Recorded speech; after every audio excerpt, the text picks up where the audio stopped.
अस्सलाम वालेकुम। लेकिन जी आज हम बात करते हैं इमरान खान साहब की जो उनको सज़ा हुई है उस पर, और फिर उस सज़ा के हम कुछ मुहर्रिकात भी देखेंगे कि कैसे ये हुआ, एक्चुअली सारा का सारा अमल कंप्लीट हुआ। ये भी देखते हैं, इस बात पर भी बहस करते हैं आज कि अगर इमरान खान साहब को सज़ा कंटिन्यू की जाती है और हायर अदालत जो सुप्रीम कोर्ट है उनकी जो सज़ा है उसको कलअदम करार नहीं देती और उसको कहती है कि ये ठीक थी, तो उसके बाद हम ये देखते हैं कि पार्टी कैसे चलेगी उनको पार्टी को कौन संभालेगा, फैसला जात कैसे किए जाएंगे।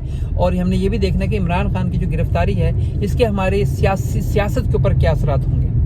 जी बिल्कुल, हम बात करते हैं, हमें पता है कि आने वाले दिन तकरीबन 12:30 बजे इमरान खान साहब को सज़ा सुना दी गई है जज दिलावर साहब के थ्रू। ठीक है, उन्होंने ये केस चला है तोशाखाना का। अब हम इसको ये नहीं कहेंगे गलत सही है, ये तो जज साहिबान को ज़्यादा पता है, बेहतर है।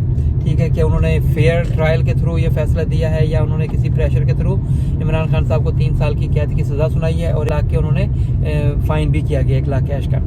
ठीक है, और हम ये भी जानते हैं अच्छे तरीके से कि अगर खान साहब की ये सज़ा सस्पेंड नहीं की जाती और इसको कंटिन्यू किया जाता है तो इमरान खान साहब इस मौजूदा जो अपकमिंग इलेक्शन है इसमें भी हिस्सा नहीं ले सकेंगे और अगले 5 साल के लिए वो इलेक्शन लड़ने के लिए नाअहल हो जाएंगे। और हम एक चीज़ और भी अच्छी तरह जानते हैं, हमें भी मालूम है कि इन केस खुदा न खास्ता अगर इमरान खान साहब की सज़ाएँ बरकरार रहती है और कंटिन्यू करते हैं तो उसका डेफिनेटली उनकी पार्टी पर और सियासत पर तो गहरा असर होगा।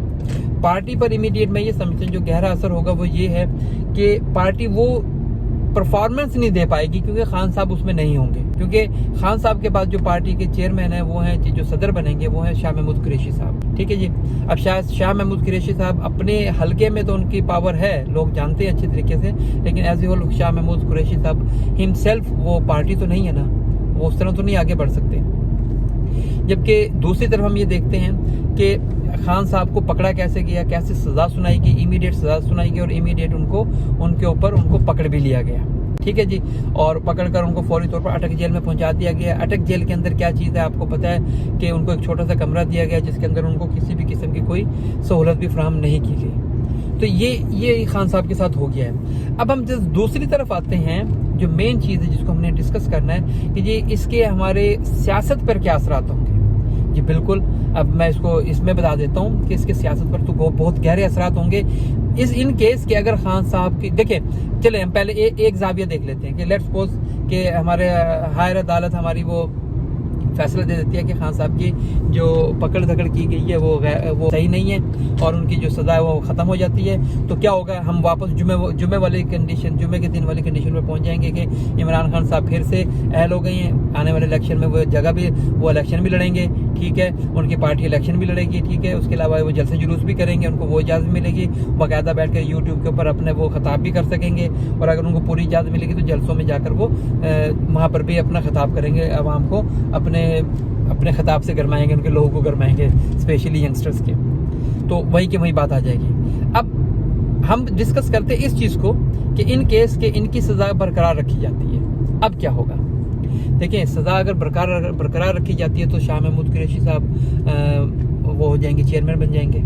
अब शाह महमूद कुरैशी साहब अगर चेयरमैन बन जाते हैं तो हमें एक चीज़ का पता है कि वो पार्टी को उस तरह ऑर्गेनाइज नहीं कर सकते जिस तरह के खान साहब ने की हुई थी, ये की हुई है अभी तक। ठीक है जी, हर कोई उनकी सुनता है और वोट भी खान साहब को ही पड़ते हैं, शाह साहब को नहीं पड़ते। शाह साहब को अपने हल्के में मेहनत करनी पड़ जाती है। उनके अभी पिछले इलेक्शन उनके अपना बच्चा या बेटा या बेटी जो थे वो इलेक्शन हार गए। तो आप ये समझ सकते हैं कि जो अपने हल्के में इतना स्ट्रांग नहीं है तो पूरे पाकिस्तान में क्या स्ट्रांग होगा।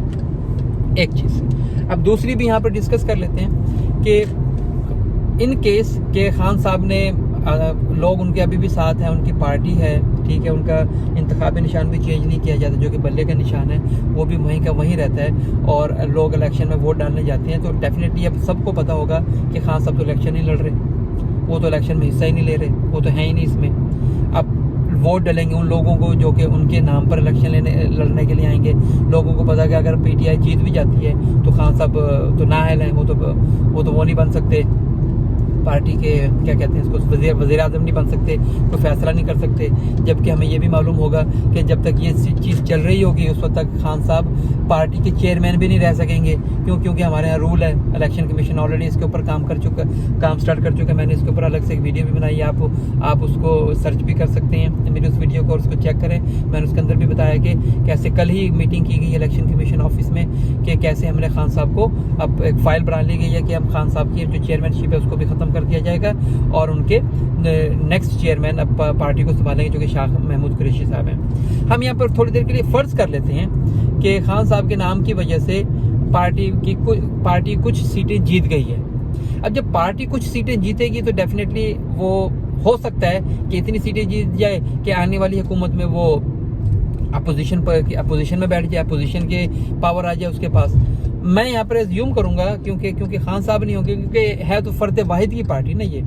जब मैं यहाँ पे ये एज्यूम करता हूँ थोड़ी देर के लिए कि लेट्स सपोज कि अगले इलेक्शन में खान साहब नहीं लड़ रहे और जो और लोग थे वो पार्टी को उतना ज़्यादा ऑर्गेनाइज नहीं कर सके, उतनी ज़्यादा पॉपुलैरिटी नहीं रही पार्टी की, लोग बज़न हो गए हैं खान साहब से और उनको इतने वोट नहीं डले, या लोगों ने खान साहब के ना होने की वजह से किसी को भी वोट नहीं डाला और रिजल्ट ये निकला कि खान साहब के कुछ ही लोग इलेक्शन में जीते हैं।